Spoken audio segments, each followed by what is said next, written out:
Okay.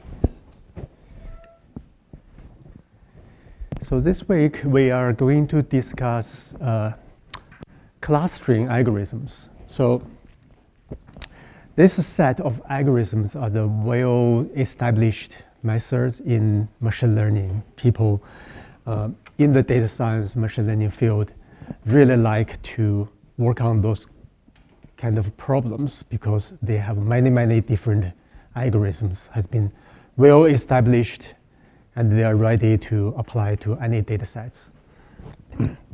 Even for the single cell data, and recently if you look at those bioinformatics literatures, there are still new algorithms have been developed in order to cluster cells into different clusters. Many new methods still popping up nowadays. But in general, this problem has been largely solved. If I'm a researcher in the frontier of the single cell data analysis, I won't spend more time to search for new algorithm to do clustering, okay?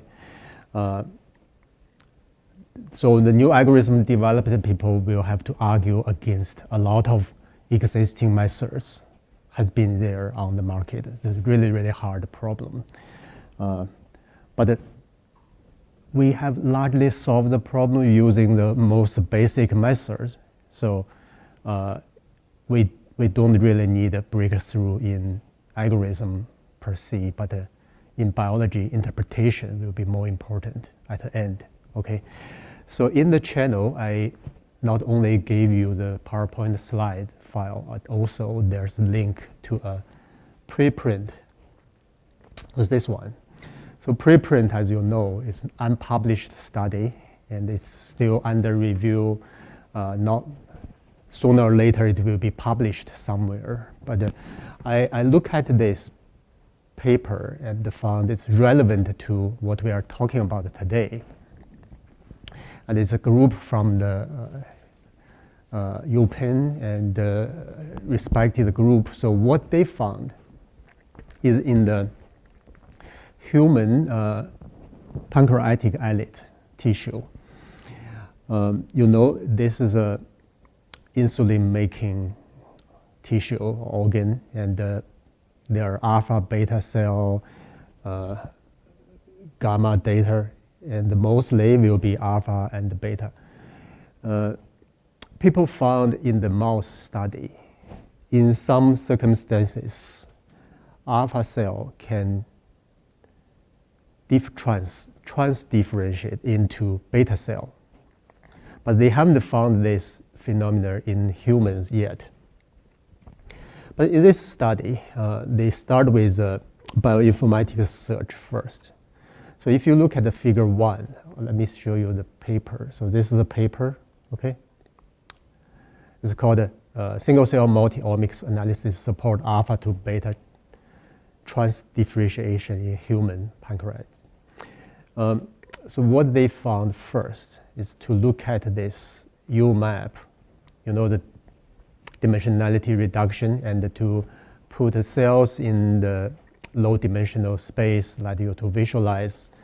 What they found is they use a different mapping method. If they consider extron-intron rates, then there's extra embedding this group of cells that show up as this place, where if you're not doing this particular way to do the mapping, this group of cells will be embedded still within the alpha and the beta cell, but in this case, looks like they're out layer, there's a peninsular region in this area. So they decide to go into details and to see as a cluster of this independent group of small numbers of cells, what they are, what their features. So in their figure 2, they focus on this small peninsula, and then they named this as a cluster 11 and cluster 13. there's no name. You just name the cluster, the group of cells using index, okay? And the C11 and the C13 and also appeared in their abstract, if you look at this. So the abstract is they identified two previous undescribed C1 and the C13 group. So C stands for cluster 11, cluster 13. So the whole paper will be focusing on these two clusters of cells, all right?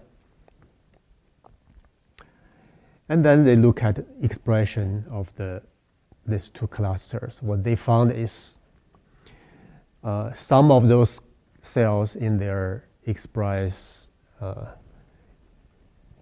insulin genes, some not. So at the end, they propose there's a transition states between alpha cell to beta cell because the feature of gene expression is right in between of these two different cell types. Then they can do some more analysis and build up this trajectory and assume there's continuous change of the cell states or differentiates the states from one to another. We will discuss trajectory analysis or pseudo time analysis later, but for this class, we only consider clustering algorithms. So we need to understand how this has been considered as a new cluster, how this whole algorithm is working. So that's one of the motivation to build upon the foundation for understanding the clusters of cells, okay?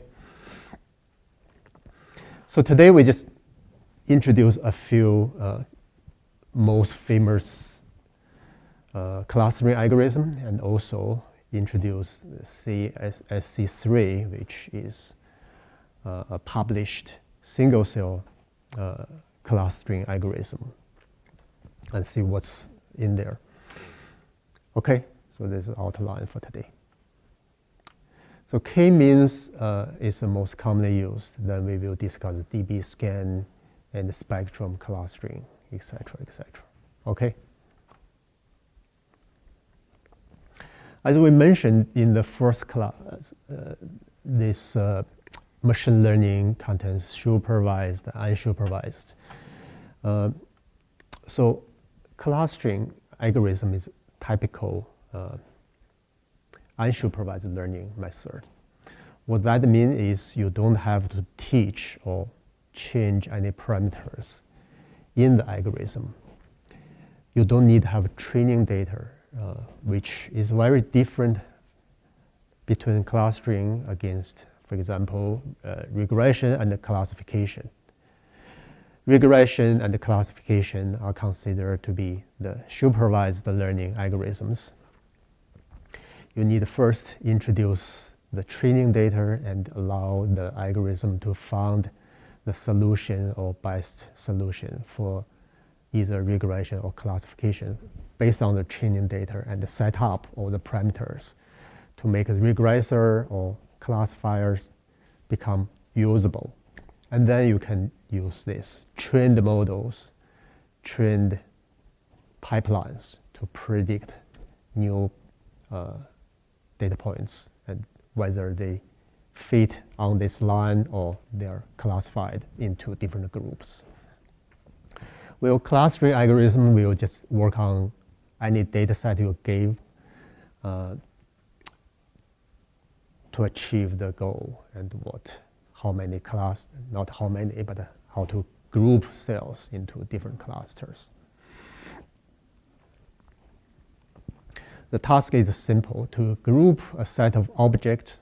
So in our case, will be a group of cells and represented as vectors. So those are data points. Data are the vector of data. Then in such a way, those objects in the same group Okay, if you consider those cells are in the same group, then the members in the same group is most similar to each other compared to the other groups you considered. So that's a goal. So we are going to automatically organize your data, okay? Understand the hidden structure in the data and make this ready for the downstream process for future analysis.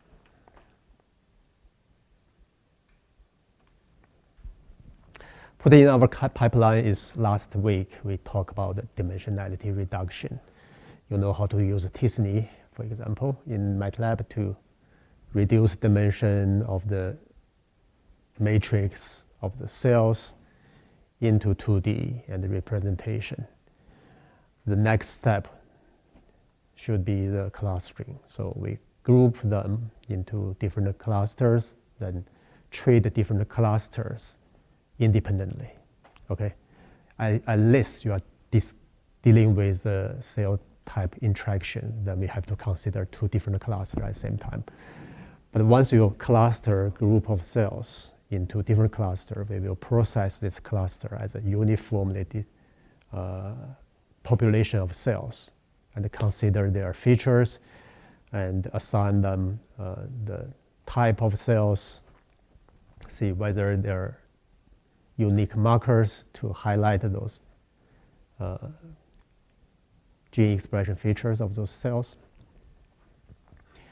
and then make it ready for the downstream. Okay, so this is a basic pipeline, the most basic steps. You want to have a cluster, then assign a cell type or subtype for that each cluster.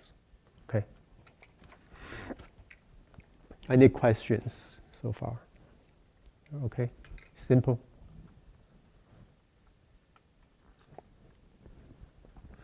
This is an example. The data was not very well sequenced, but this gives you some illustration. If you use visual clustering algorithm, which visual algorithm means you look at it and manually select, okay, this is the group and that group. So it's very easy for us. So there are three groups you can draw or manually create those, okay? One, and at the end we found this microglia, and those are the astrocytes, the whole population here. And this is unknown, and at the end, the example is from one of my collaborators' data.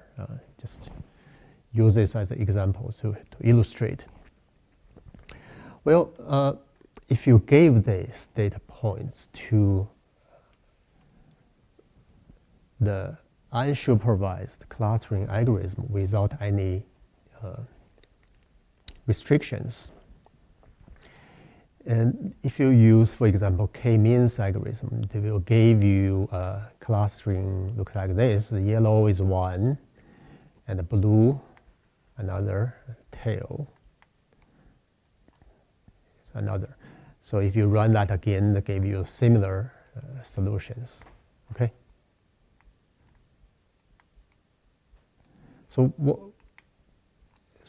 this is supposed to be easy scenario, and you should very clearly three clusters. But if you don't understand, if you just use off-the-shelf k-means algorithm, do this and you get something which not expected.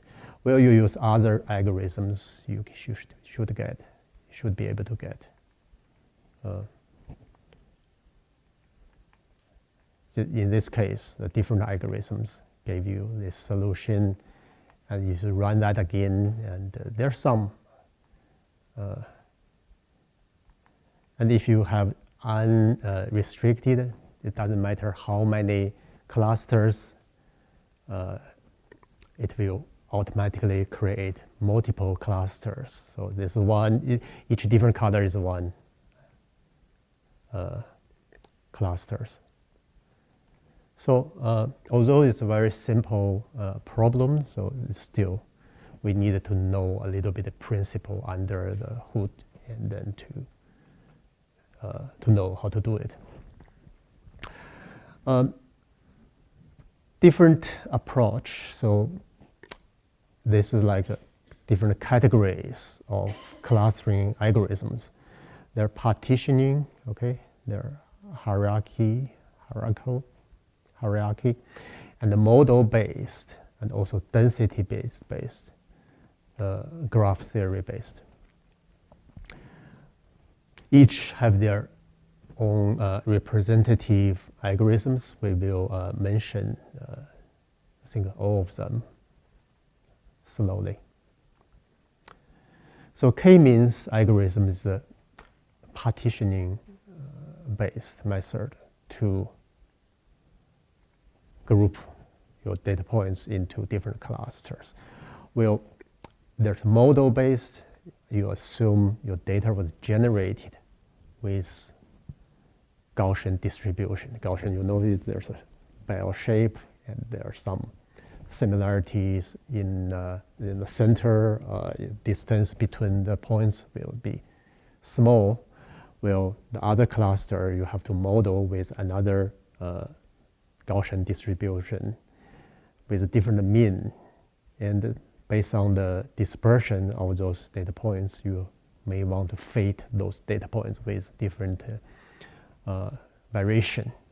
And also there's 2D, 3D Gaussian model, mixed model. DB scan is a density-based algorithms.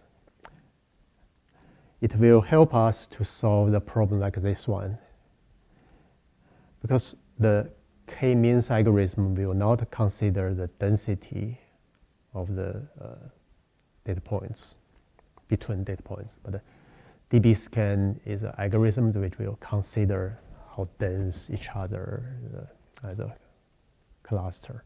So that algorithm, they will give you the better results like this, okay? In this particular cases. There are also density-based algorithms published, pipelines, and affinity propagation, and graph-based. And we will mention spectrum clustering, which is graph-based. Okay, graph is a network. We will mention network again in the later lectures when we build network of the genes or networks of the cells. In this case, we are building a network of cells, and then once you have the network, then you move, look at the communities or sub-networks within the big network. Those sub-networks are the clusters of the cells. Okay, so this is let's start with the simplest one, the k-means algorithms. K-means, this is a mathematical expression, and I want you to focus on this. You have seen this before. What's the two vertical bars indicates?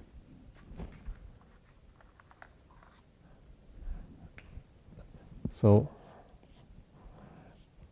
everything inside here is a norm, okay?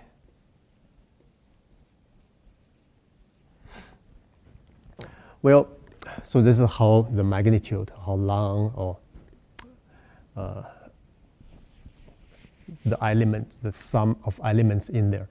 But now it's a difference between two data points, it's xi. So one point to the mean of the center of the another point. So basically, if you have a vector which is a 2D, then the xi is one data point with two numbers. If it's a 3D, you have three numbers. So this is the difference between two vectors. Okay, so this is, and when you have the distance between two vectors, so this is the distance between two vectors, and then you put a bar, these two double vertical bar around it. This is the norm of this vector. So this tells you how difference of these two vectors are. So basically that tells you a difference, the distance, right? So if you look at this and put it squared, that means the squared distance, to emphasize, to make this distance bigger if there's a big. And then the summation from I to 1 to n. So that means we compute, so that will be the center point. So this expression tells you we are going to compute n different points. So from I equals 1 to n, each time we select one point that's in the space. Okay, so you have so many points, and each is xi with index, okay? Then among these data points, xi, there's a center, okay? You have one in the middle, which is average. So this is the center of the cluster. So what's this? The difference? The difference is the vectors from this to the center. So you have a lot.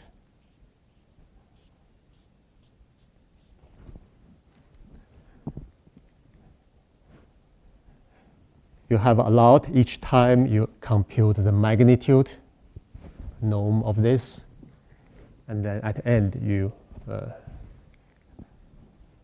add them together.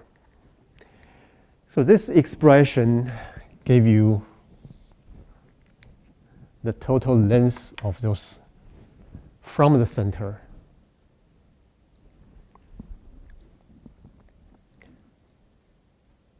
Okay? You're okay? So just one expression gave you the whole idea.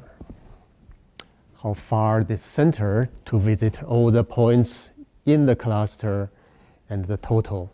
If you put a center somewhere here, which obviously is wrong, and then your total sum of the distance squared will be large if you should make it wrong. Okay? So would you like to have a small expression value of this or large?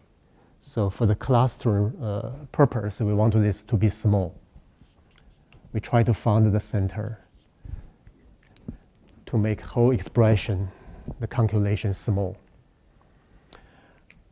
So that's all vector operation. So one vector minus another, minus the center, take a norm and take to get combined together.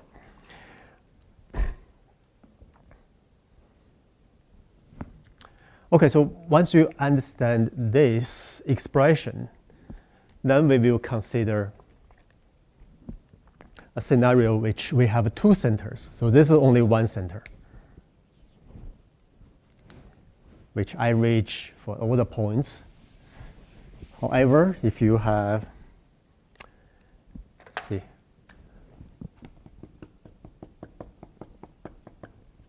some data points here, and let's use the same color. Okay, some there. So if you believe there's only one center, so you can put the center here, okay, to make this all distance small.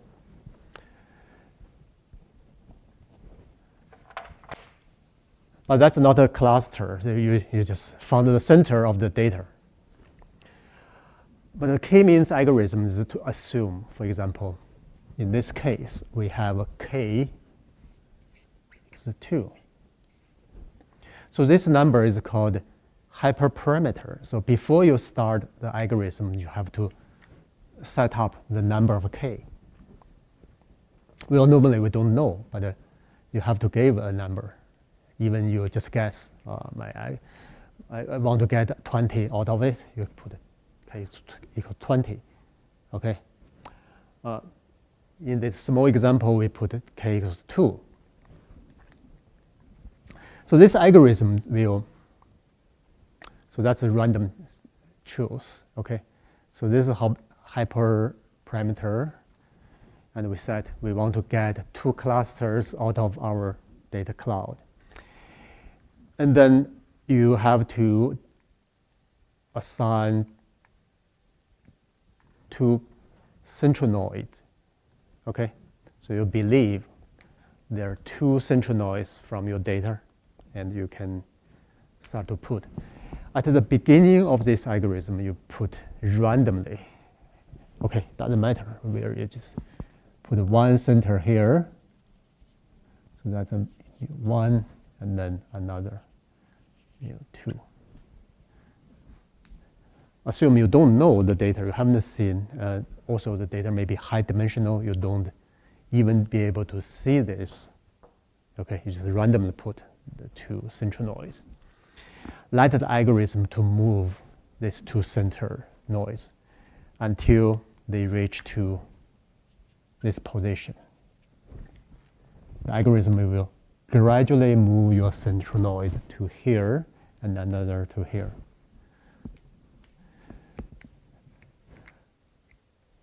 So that's our goal. So we start from the random central node and let the algorithm to iterate, to compute. Compute what? Compute this. Until you move this to the center, this move to the center, then the expression of this for U1, so all the members central node compute the distance to the central node, the membership it belongs to that cluster. Then you compute this. Then you compute again another expression for this. So we have 2 of this. Say C equals 1 and 2. We will summarize everything, the total distance within the cluster, total distance within cluster to the central node, and make sure the total summation is as small as possible. Then we stopped. Then we stop moving this central node. So through the iteration, we stopped here because we cannot make this smaller. Then we stop. So that's the place where we want to find the solution. Okay? Question? So for each of the points, do you calculate only the distance in one cluster to this point, and you include the other cluster? Yeah. Yeah, so you will find this, so that's where algorithms start. So you need to understand first, because you put a random position. You consider this as that, okay? Then the first step is after you put the random central noise, you will compute every point, compute the distance. This compare this. If this is shorter, then you assign the membership of this belongs to this cluster. And for this point, the distance is shorter to U2, so you put this into this member. So you have this first round assignment of membership first. Okay? So that's what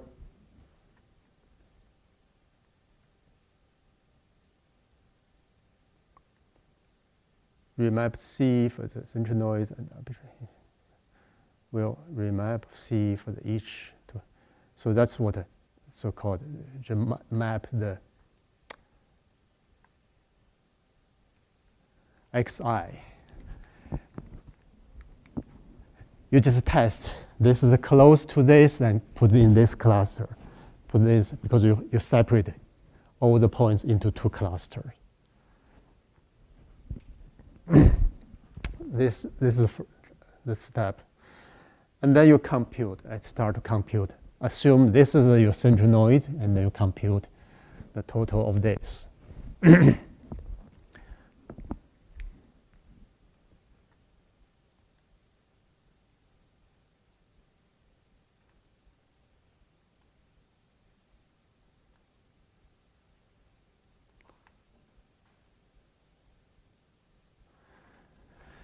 So this WC, this is called WCSS, is the whole thing. Okay, what is called within cluster sum of the squares. Okay, the distance basically within the cluster. So WCSS in this algorithm is object we want to minimize. We minimize by starting with a random central node and assign members to it, and then recalculate the central noise. So the first step, we put random central noise, then assign their center. Okay. And then we compute based on the within the cluster data points. We compute a central node again. So you take average, then according to this, you move to here. According to the members, and this should be in here. After that, we iterate this procedure again. So we just treat this as two new central nodes and start to reassign the members to this group, reassign members to this group. Okay? After that, we compute this central node again based on the members assigned into this group, then calculate the central noise by take average. Then you move this from here to here, from here to here, and you calculate again, then you move central node to here. And then each time you compute this. If your previous step is larger than the new steps, you keep moving. You say, okay, I improved and make it smaller than previous step. That means I have to make this optimized. I move to next round and compute that again. That to move, like this to move. And then once you move your central noise and compute the membership again based on the distance. Until you found, okay, after I move, the whole thing keeps stable. I just cannot improve this. And then I can stop. I say, okay, this is my central node. This is my central node.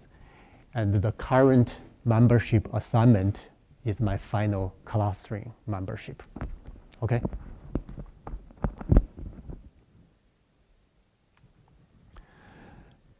So this illustrates the whole idea. And you have two clusters. That's almost the finished step you want to achieve.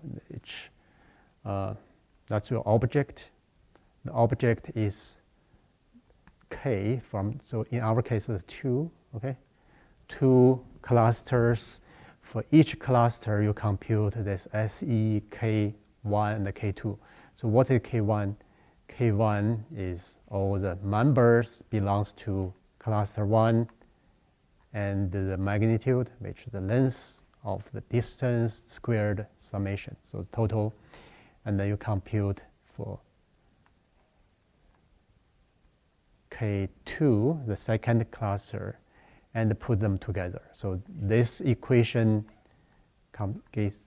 goes into here. So that's our WCSS. So this is called objective function. we want to make this objective function as small as possible by searching for the location of these two centronoids. So once these two centronoids position is fixed, the member will be assigned based on the distance from a point to the centronoid. Closer one will be the same cluster.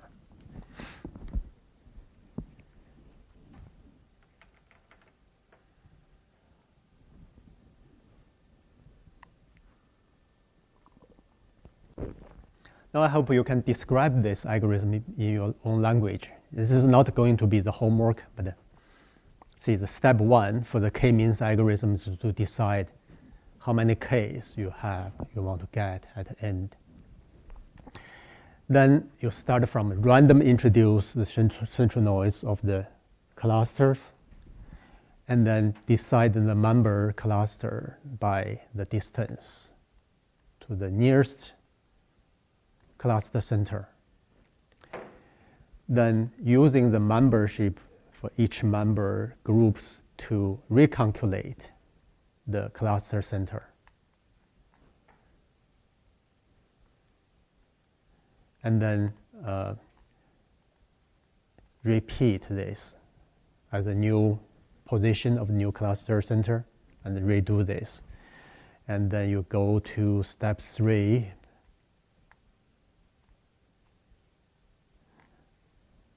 Do the iteration, okay? Until you reach the condition which WCSS not changed. This is called convergence, okay? The whole object function reach to the states of convergence of the whole system. Then you stop. There's no further change of the cluster assignment, okay? So I think to you, the most scared part is to look at those equations, okay, for most of the biology students. But if I show you the process, give you the cartoon, the animation, you understand this. But the hard part is, what's this? The distance, what's this? When I have I, J, K, C, you get confused. So that's something I hope you can improve yourself by reading the story of the procedure, look at the equations. There are not too many, okay? You see this again and again. So next time you see this, I know it's just distance between 2 points, and it's squared, this makes it long distance even larger. So basically it's amplified your effects. The shorter ones, your squared doesn't change much, but once you make it longer, squared make your quadratic increase of the magnitude. Okay, so the k-means in action. This is a cartoon version, and you have randomly introduced 2 centronoids, yellow and the red triangles, and then calculate the distance, and you assign the member of the points into either red or yellow clusters. Once you have this, you recompute the centronoid. So after you compute the average of x, y axis for the yellow points, and then you get the position here.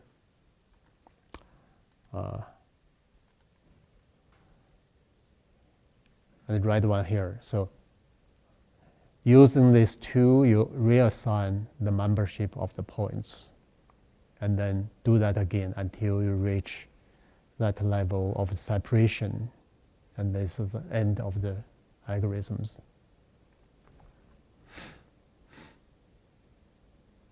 Then at the end, you have reach this cluster, which this is one group, and that's another group.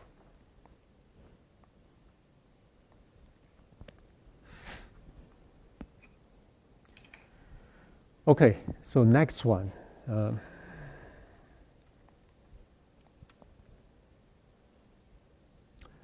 So the Gaussian mixed model assume those data was generated by the Gaussian distribution. In this case, for example, you have two. Okay, so when you put them together, you try to fit the models.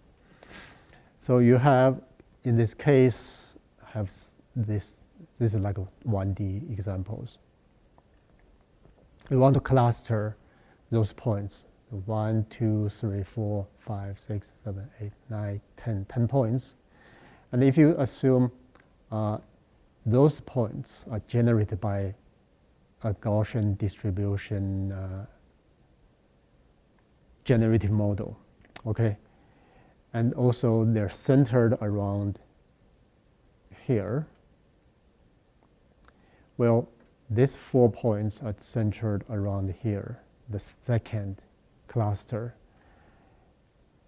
And of course, they have different variation. Those clusters, or those points are more clustered together, so you generate them using a Gaussian distribution with smaller variation, where this one you use a more wider or greater variation. So you assume two center points, so two numbers each have the mean center for the points, and the two variations. So each distribution using two numbers to fix, okay? So in this case, you need to solve 4 numbers.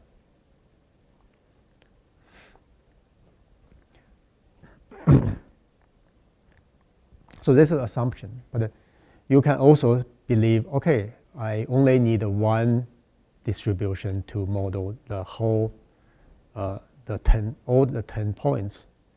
So that's your another solution. You can also model them using 3 Gaussian distribution. So you have the way to balance. So how many distributions you want to use, how many free parameters you want to estimate, and how good your data fit in this assumption. So there are whole solutions from the statistician perspective.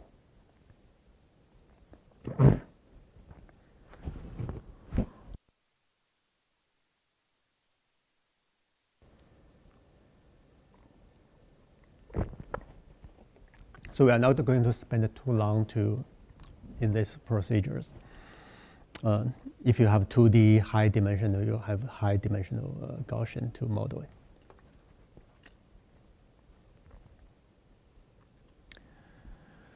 Well, come back to the k-means algorithm. This procedure, in practical, most of solutions, you don't have to iterate a lot of times. Just maybe 10 rounds, you will stop. So in general, and also the calculation is very easy. Okay? It's just vector. One vector minus another to compute the distance. You know how easy they are. You can do this as a matrix. The whole matrices of all the data points minus the center. It's just the matrix summation, subtractions. So the whole algorithm is very, very effective in computation. Iteration, you don't need too many rounds and each steps. So in general, you have millions of data points. It's just very quick, you can compute. The limitation is they're not very well to cluster the data if you have the shape like this, okay? This kind of shape is called non-convex shapes. And also another limitation is effect by the outliers. If you have 2 points which far away from here, and one here, one maybe too far away, and the distance you compute, even for a few outlier points, will have a great impact because it's too long, great impact on your accuracy of this whole summation. So this is a weakness. To show you this weakness, for example, if you use a k-means algorithm, it's good to, it's not very good for this. You see? The two central nodes you found is one in the center of this red points, orange points, and then this is in the blue. Because you're computing the distance between points. Well, in reality, we want to solve the problem which more realistically, you should have one cluster is here, okay? Another is here, right? K means you just cannot get it. And this shape is also, by eye, you probably will see, okay, this is a cluster in blue, and this is a red cluster. Well, if you use the k-means, whatever the initial points you start with, you always get something like this cluster, this another cluster. Because of the principle of this distance-based Euclidean distance.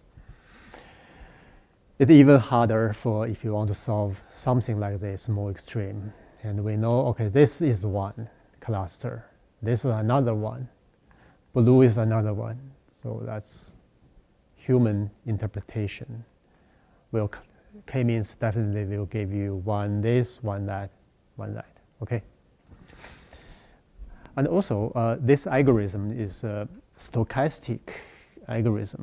What that means is you start from a different initial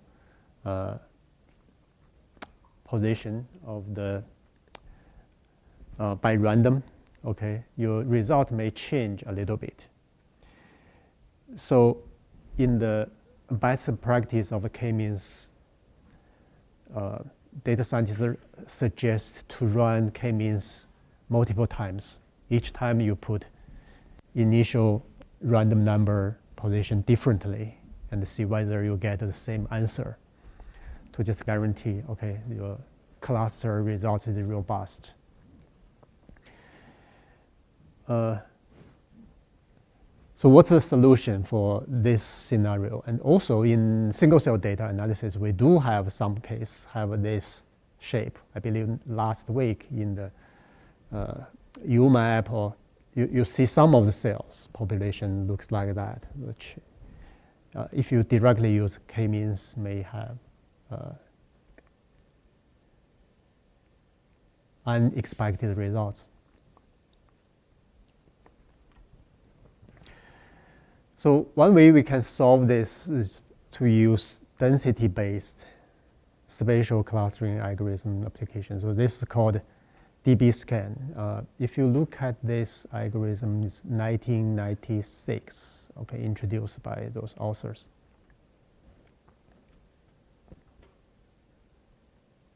That's where the publication is the proceedings of the Second International Conference in the Knowledge Discovery and Data Mining. So this is like a conference paper. Data science or computer science people, just they go to conferences publish there. So it's very different from biology journals. So this idea is to found membership using the radius and also consider the density.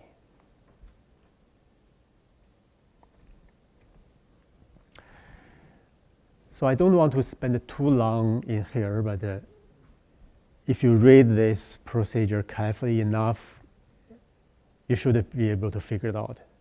It's very intuitively sound and also based on your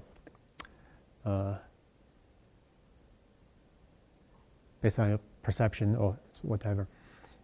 intuition. It's easy to understand. It's start by moving around and consider the core, the boundary, the minimum neighborhood, and gradually to move from one location to another. Once you cannot continuously move of your, what that's called, you cannot keep moving your cluster, then you have to introduce another cluster. So there are some cutoffs, say, okay, within how long the radius, and to consider to be in the same clusters and move by steps.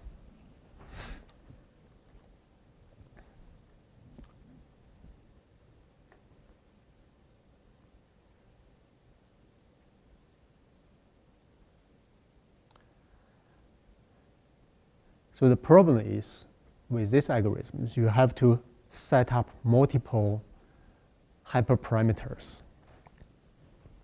In our case, k-means we only consider how many k, what k is, 3 cluster or 2 or 5. Well, in dB scan, you have to decide the minimum points and EPS, those values. And this is the cutoff, okay? So those parameters has been decided before you run the algorithm. So if you choose a wrong cutoff or wrong parameter, you end up with very different results.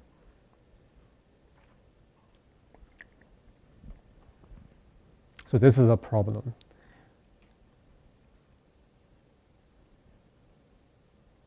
So this algorithm, you select point P, then retrieve all the points density reached, okay, based on your hyperparameter. If a P is a core point, then form a cluster around the P. If it's called a boundary points, no point are density reached by P, the visit next in the data set. Continue until all the points have been processed. Okay, so this is consider core boundary and introduce new clusters, just like a small animal to move around, follow the trajectory. Okay. So this gave you good solutions for the problem like this. Arbitrary shaped cluster. So let me play this if I can. An Harbor Freight.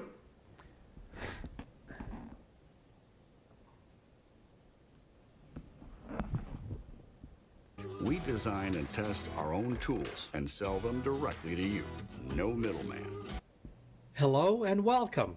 In this video, we'll be covering dbScan, a density-based clustering algorithm which is appropriate to use when examining spatial data. So let's get started. Most of the traditional clustering techniques, such as k-means, hierarchical, and fuzzy clustering, can be used to group data in an unsupervised way. However, when applied to tasks with arbitrary shaped clusters or clusters within clusters, traditional techniques might not be able to achieve good results. That is, elements in the same cluster might not share enough similarity, or the performance may be poor. Additionally, while partitioning-based algorithms such as k-means may be easy to understand and implement in practice, the algorithm has no notion of outliers. That is, all points are assigned to a cluster even if they do not belong in any. In the domain of anomaly detection, this causes problems as anomalous points will be assigned to the same cluster as normal data points. The anomalous points pull the cluster centroid towards them, making it harder to classify them as anomalous points. In contrast, density-based clustering locates regions of high density that are separated from one another by regions of low density. Density in this context is defined as the number of points within a specified radius. A specific and very popular type of density-based clustering is dbScan. dbScan is particularly effective for tasks like class identification on a spatial context. The wonderful attribute of the dbScan algorithm is that it can find out any arbitrary shaped cluster without getting affected by noise. For example, this map shows the location of weather stations in Canada. dbScan can be used here to find the group of stations which show the same weather condition. As you can see, it not only finds different arbitrary shaped clusters, it can find the denser part of data-centered samples by ignoring less dense areas or noises. Now, let's look at this clustering algorithm to see how it works. dbScan stands for Density-Based Spatial Clustering of Applications with Noise. This technique is one of the most common clustering algorithms, which works based on density of object. dbScan works on the idea that if a particular point belongs to a cluster, it should be near to lots of other points in that cluster. It works based on two parameters, radius and minimum points. R determines a specified radius that, if it includes enough points within it, we call it a dense area. M determines the minimum number of data points we want in a neighborhood to define a cluster. Let's define radius as 2 units. For the sake of simplicity, assume it as radius of 2 centimeters around a point of interest. Also, let's set the minimum point, or M, to be 6 points, including the point of interest. To see how dbScan works, we have to determine the type of points. Each point in our dataset can be either a core, border, or outlier point. Don't worry, I'll explain what these points are in a moment. But the whole idea behind the dbScan algorithm is to visit each point and find its type first. Then we group points as clusters based on their types. Let's pick a point randomly. First, we check to see whether it's a core data point. So, what is a core point? A data point is a core point if, within our neighborhood of the point, there are at least m points. For example, as there are 6 points in the 2 centimeter neighbor of the red point, we mark this point as a core point. Okay, what happens if it's not a core point? Let's look at another point. Is this point a core point? No. As you can see, there are only 5 points in this neighborhood, including the yellow point. So what kind of point is this one? In fact, it is a border point. What is a border point? A data point is a border point if A, its neighborhood contains less than m data points, or B, it is reachable from some core point. Here, reachability means it is within our distance from a core point. It means that even though the yellow point is within the 2 centimeter neighborhood of the red point, it is not by itself a core point because it does not have at least 6 points in its neighborhood. We continue with the next point. As you can see, it is also a core point. And all points around it which are not core points are border points. Next core point, and next core point. Let's pick this point. You can see it is not a core point, nor is it a border point. So we label it as an outlier. What is an outlier? An outlier is a point that is not a core point and also is not close enough to be reachable from a core point. We continue and visit all the points in the dataset and label them as either core, border, or outlier. The next step is to connect core points that are neighbors and put them in the same cluster. So, a cluster is formed as at least one core point plus all reachable core points plus all their borders. It simply shapes all the clusters and finds outliers as well. Let's review this one more time to see why dbScan is cool. dbScan can find arbitrarily shaped clusters. It can even find a cluster completely surrounded by a different cluster. dbScan has a notion of noise and is robust to outliers. On top of that, dbScan makes it very practical for use in many real-world problems because it does not require one to specify the number of clusters, such as k in k-means. This concludes this video. Thanks for watching.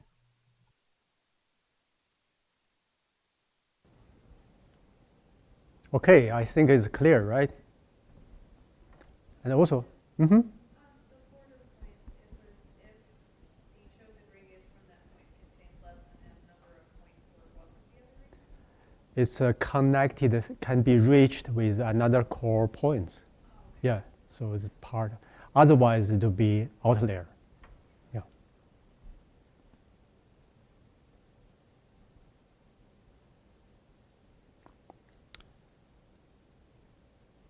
The only problem with the dbScan is you can feel it's very dependent on how you set up your radius and also the number of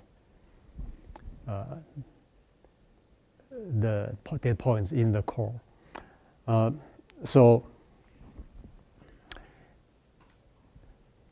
that's a limitation for dbScan, and in order to solve that, there's paper published based on the idea of the density peaks to allow you to select the those parameters. So this use two metrics and rho and sigma to give you this to found those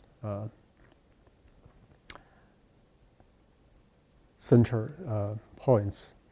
I don't think we need to spend too long in this algorithm. If you are interested in, it's easy to read, although this is a science paper, but it has been 2014, so 10 years ago, to help you to find those central noise, basically for the density, using this tool to find the positions. Yeah, let's take a break. We come back to discuss the spectrum clustering. Okay?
Okay, so now we are moving to another category of the clustering algorithm. So this is related to the graph theory.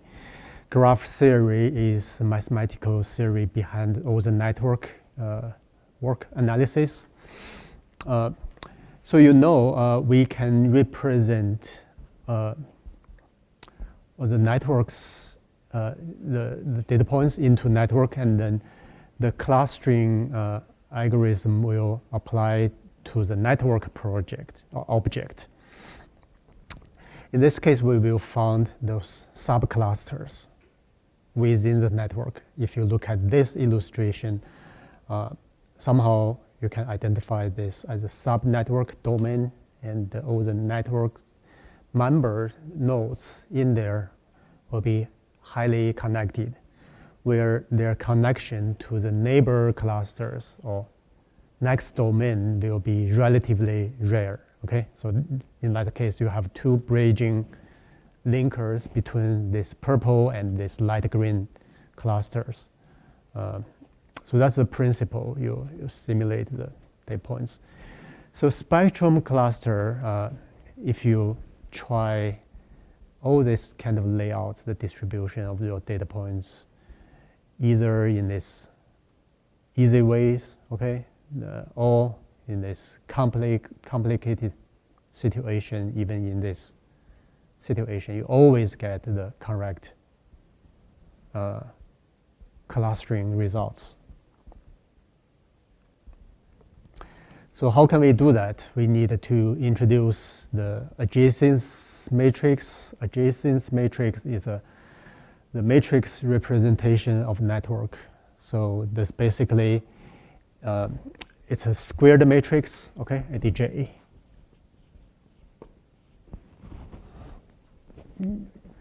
G.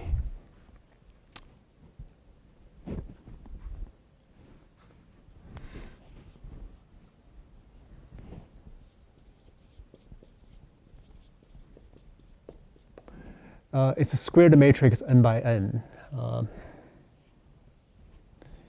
N by n.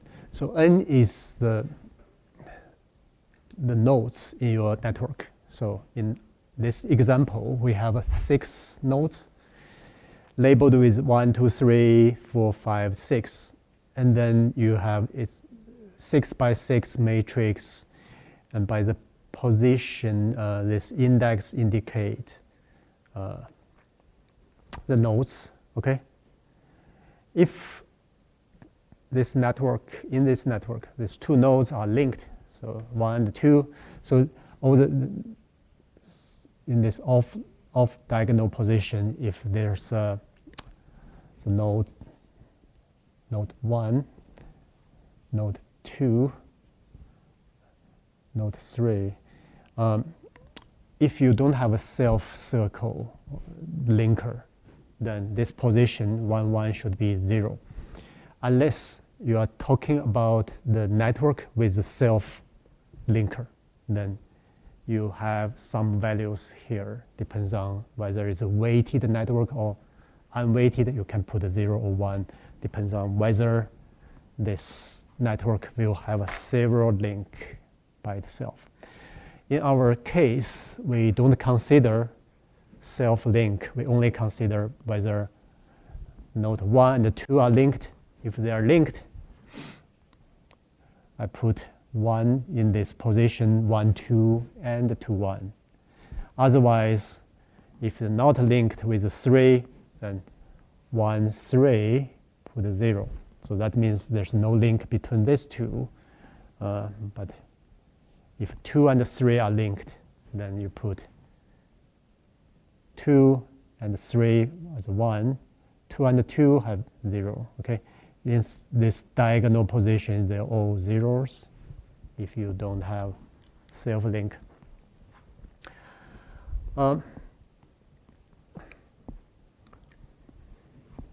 Let's put one more node here, 4.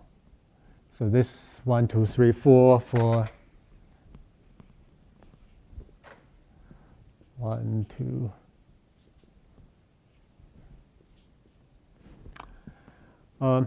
So 1, 4, you have a number here, 4, 1.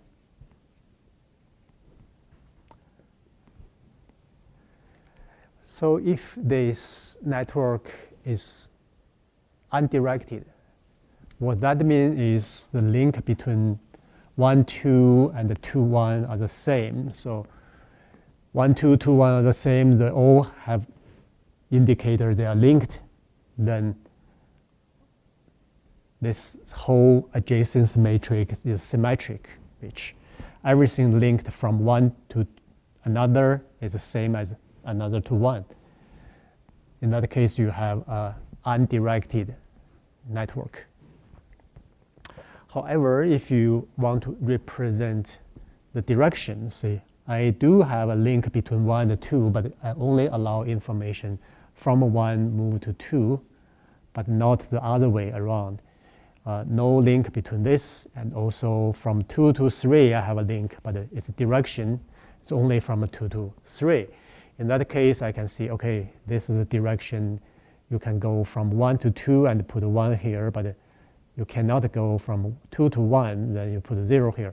So if you are using a symmetric adjacency matrix, you are representing a directed network, okay? So this network, it can be both sides. If you can go from 1 to 4 and 4 to 1, the same. Then you have 1 to 4 is here, 4 to 1 is here. So in this case, these two nodes are linked in both ways, okay? So this is called directed, and also you can see, okay, I can give a weight, and from the node 2 to 3, the weight is 0.5, and from 1 to 2, it's a stronger link, and this is 1.6. In this case, I can, using the numbers to represent the link between this, okay? From 2 to 3, 2 to 3, this is 0.5. It's non-negative, non-zero. Then you have the direction and also the weighted network. So, so the whole network can be translated into a matrix. Okay, so that's the whole idea for this.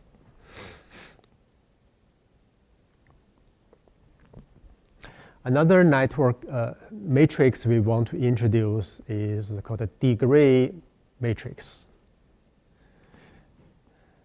This matrix is very simple. It just gave you, so this is A, okay? You have A is here. This is A. Adjacency matrix. Degree matrix is called a D. It's still n by n. Well, it only have values, these all zeros in the off diagonal position. They only have values in the diagonal position, which have n numbers. So this will be the first number here, second number here. All right. So what's these numbers? These numbers are called degree of each node. So we have 1, 2, 3, 4 nodes. This will be 4 by 4 matrix. In our example, we have 6 nodes, and the degree matrix is 6 by 6. So the first node here, okay, gave you a number 3. The reason is there are 3 links which link to the 1. So if you look at 1, there are 1 linked with 2, 1 linked with 3, 1 linked with 5. You just count how many edges or linkers around a 1. So they put 3. And the 2 have only 2 links and put 2. Right? Very easy, right?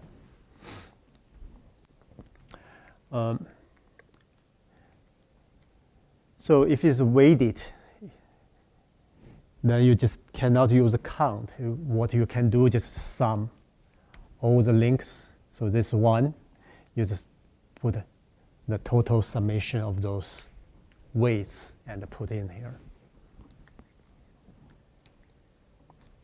So this is called the degree matrix. Tells you the connectivity of each node to others. If it's highly connected, you will have a lot of links with others. If you are a node which is in the very isolated position, you may only link with one of the nodes in the whole network. So your number will be small. So this gives you some idea of the centrality, whether you are a popular center of the network or not. Okay? So just give you a number. Okay? 3, 2, 1, okay, whatever number. That's all. Okay? So the third, so this is a degree matrix.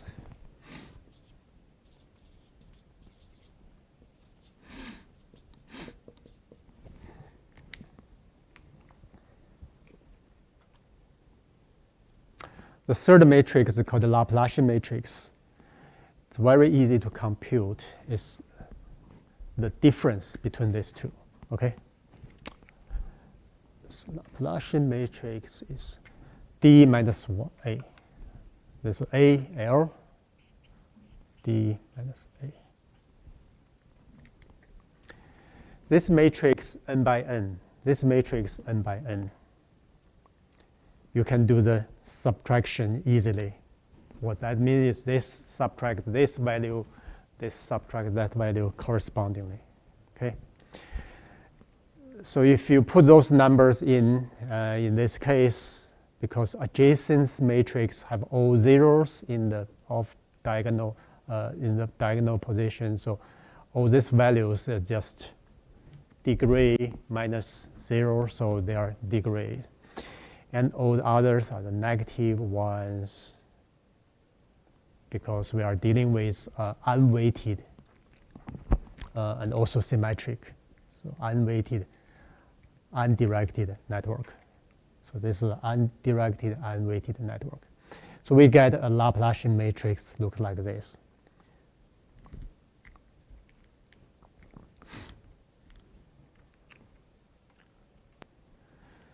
In order to do the spectrum clustering, we are going to do the partitioning, and the whole idea is you apply some operations on the this matrix, and using the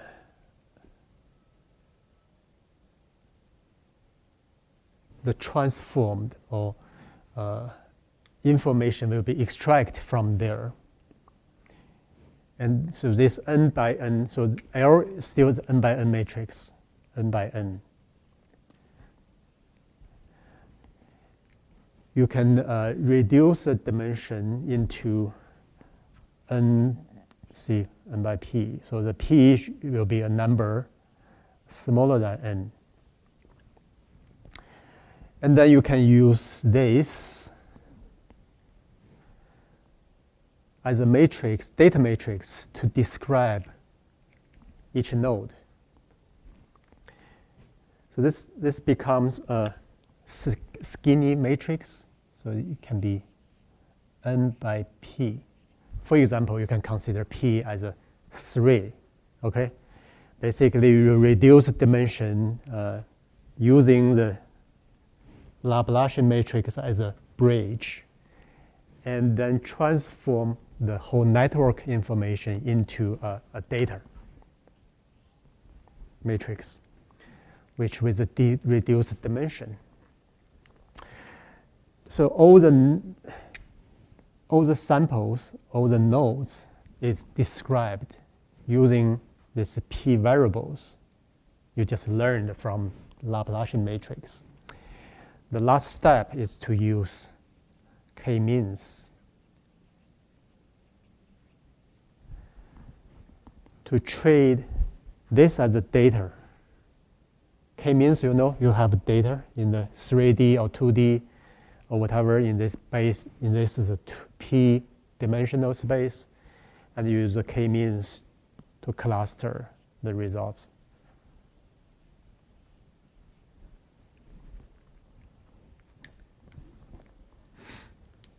Okay. So this algorithm, spectrum clustering, is to do this Laplacian operation. Use this to extract the information from the whole network. And using this learned hidden variables or latent variables to do the k-means clustering. So I think we need to describe the steps which is between L, Laplacian matrix, to here. How this is done. This is done through the eigen decomposition of Laplacian matrix. Okay, come back again, the eigenvalue, eigenvectors. We know this eigenvalue, eigenvector system we have used in PCA. In that case, we also build a matrix, a squared matrix, because eigen decomposition only apply to squared matrix.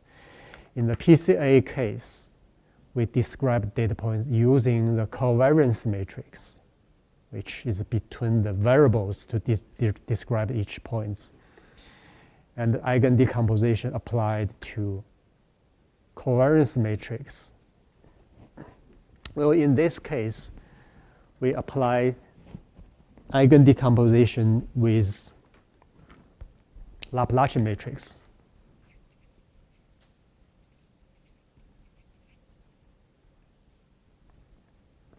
Laplacian matrix is also squared matrix. We will get a set of eigenvectors.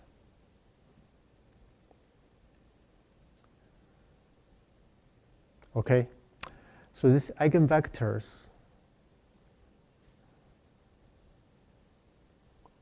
have corresponding for each eigenvectors. So what I'm showing here, each one is corresponds to one of the eigenvalues. So we are going to use the second smallest eigenvalue. So this is the second smallest eigenvalue, corresponding eigenvector, to do the first partition. So if you look at this information here, in this small example, the positive and negative help you. The positive and negative values of the second smallest eigenvalue corresponding eigenvectors values in there gave you the separation of the points, the data.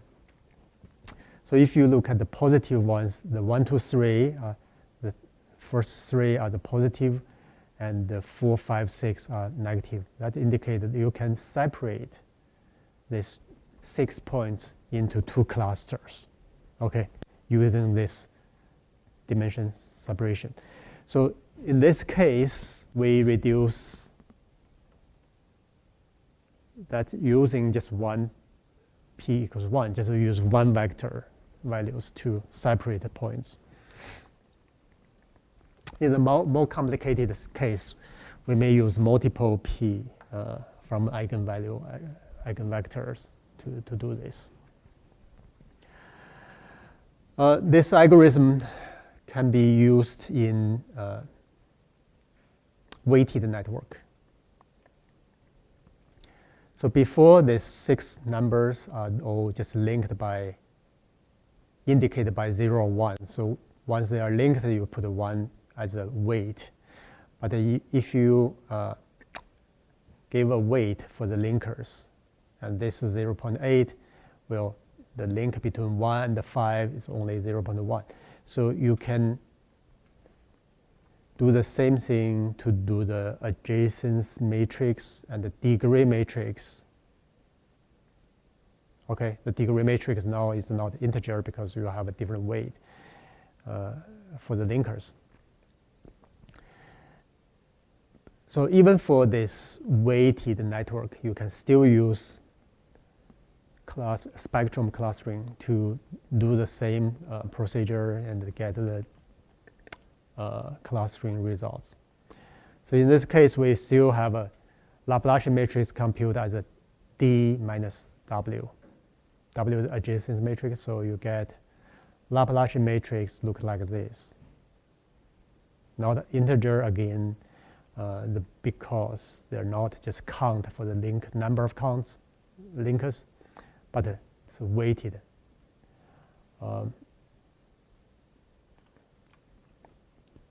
Now to do the eigendecomposition of the Laplacian matrix to get the eigenvalues, and then you found the second eigenvalues will help you using the eigenvectors, the second, to help you to separate the data.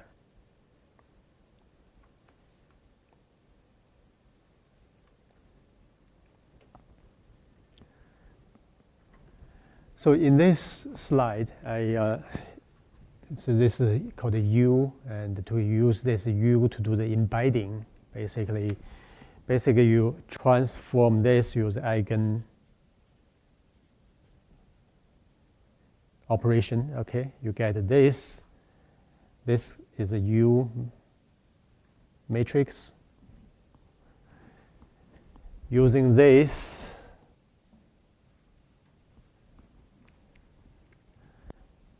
as a data, okay? You project this squared matrix.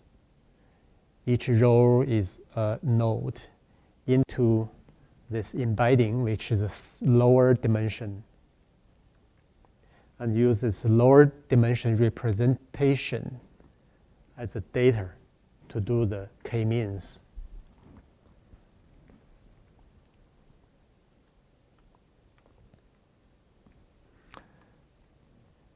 In this small example, they use U as a 2D, two variables to define this each node, and then the first column there's no information, so you just use the second columns to separate the points.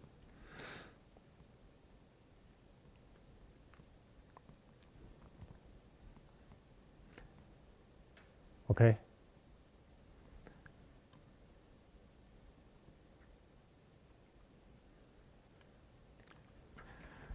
I think we have a chance to use in computer session. We can play with some more complicated scenario to do this. Okay. And step by step, you start to understand the algorithm on the paper and also in the command line in MATLAB. It's pretty easy. Okay.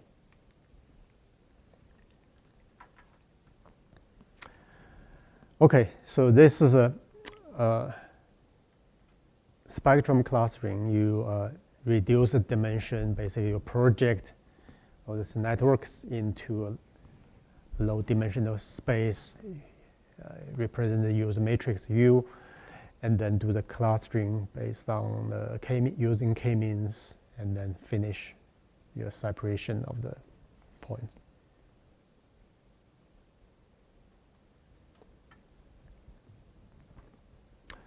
This is MATLAB code for k-means if you have a k equals 3.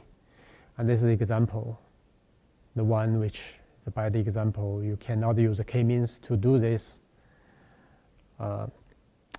If you assign the different colors, so this k-means give you results as which cell is number 1 cluster, which is 2, indicated with the colors.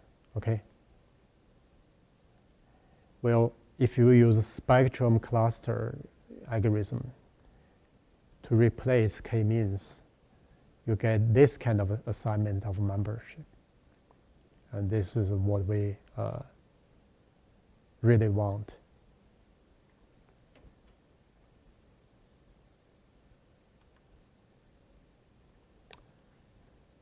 So at the end, the application is very easy. You just replace the name of function from one to another. Same exactly the inputs, and you achieve different results.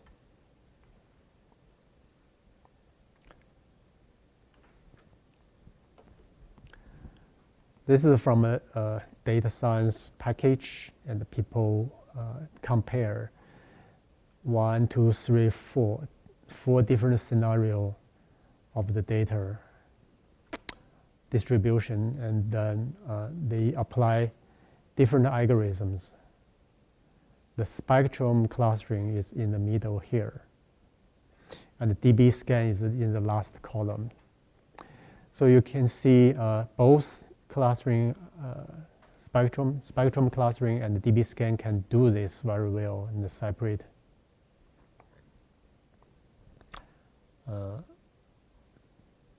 data points into the required expected clusters. And in this case, there's no clusters, it's just random numbers occupied the whole space of the 2D. Okay? The others, the k-mean space, it's just not working very well.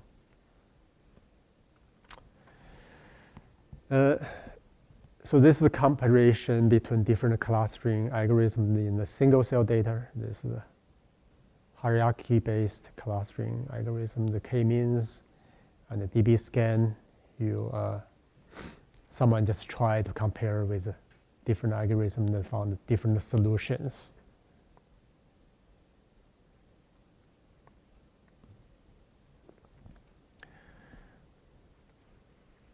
And there are performance evaluation to do the single cell there. This is not a, so someone is testing this, see which one can give you the best results of the clustering. They compare different algorithms.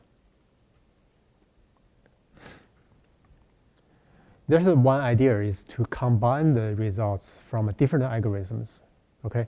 If you have a group of cells which always clustered with another group of cells, no matter which algorithm you use, then these two clusters maybe shouldn't be separated. They should be considered as one.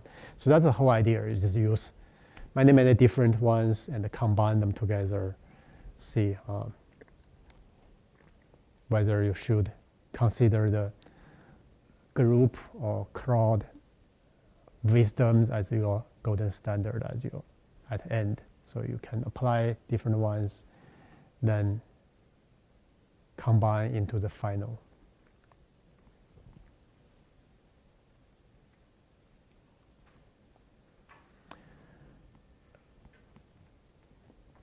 I don't think this is a very smart solution. It takes time, and also there might introduce more problems. How are you going to combine the information? How are you going to weight one algorithm better than another?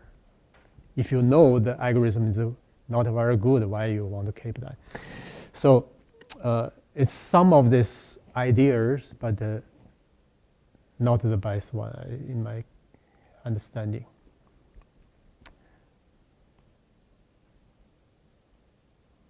Are you going to combine different algorithms,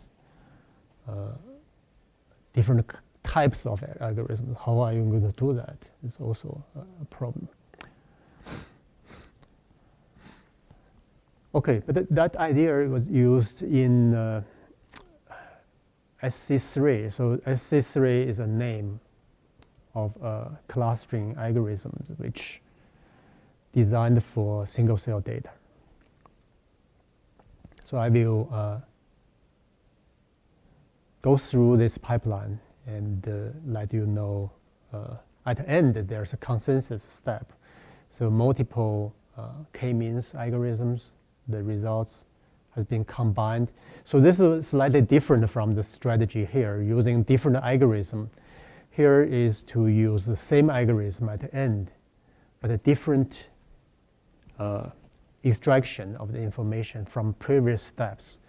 Then take the consensus of the multiple k-means algorithm results. So to me, this makes sense because you run k-means once and change the slide input, emphasize a different perspective of the data, and get the k-means result again. Then you combine those k-means results together.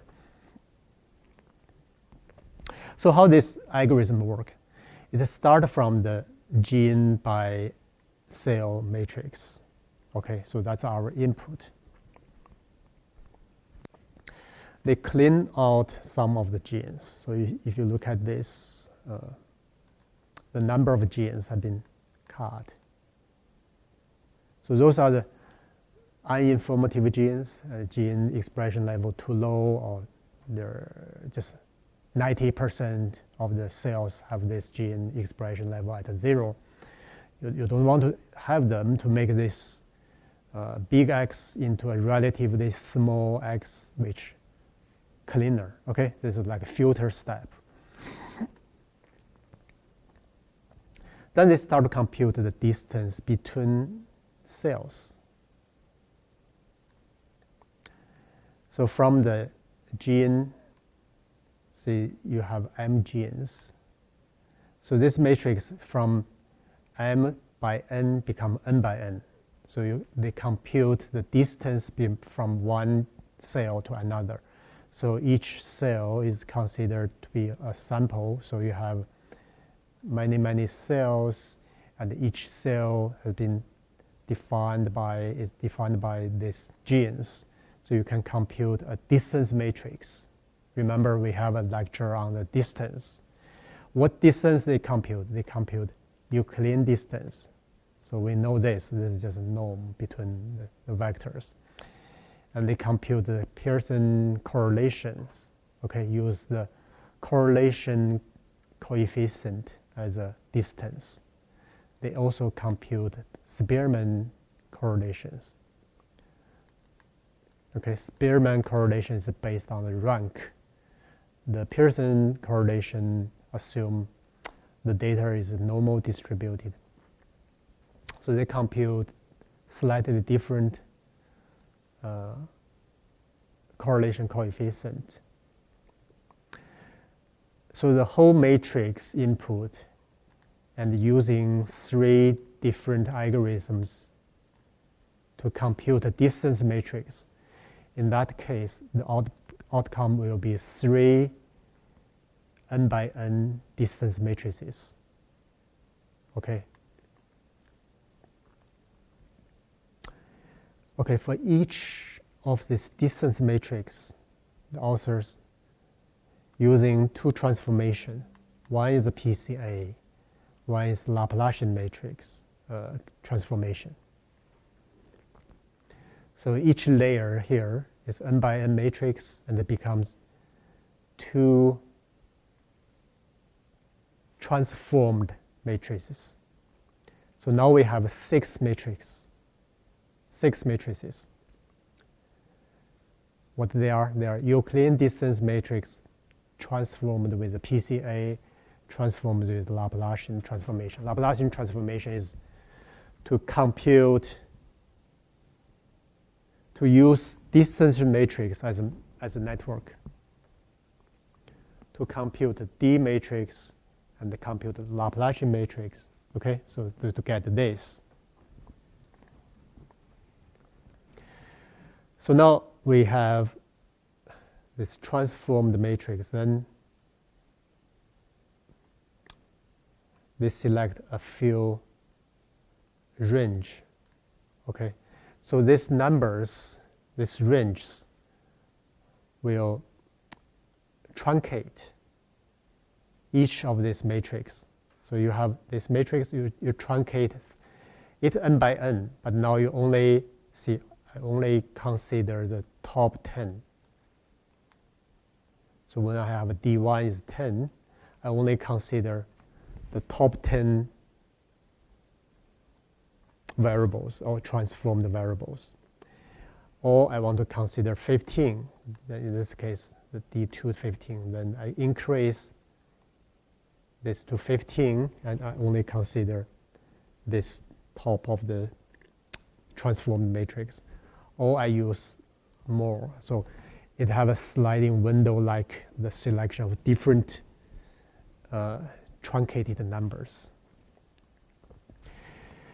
So you can see each of this matrix will go through this range selection. So each matrix, each of the 6 matrices out of this will go through this different levels of truncation. And each time, using this truncated matrix to do the k-means. And it runs through all the 6 ones. So in this case, if you have a 5 range here, so for example, you have 5 range. If D, big D is 5, then you select 5 different ranges. Then you have 6 matrices. So at the end, you will do the 30 different k-means algorithm to do the clustering. So you will get 30 different outcomes of a k-means, and then combine them together to see whether these 2 cells will be in the same group or not. So that's the whole results of the algorithm, the whole procedure.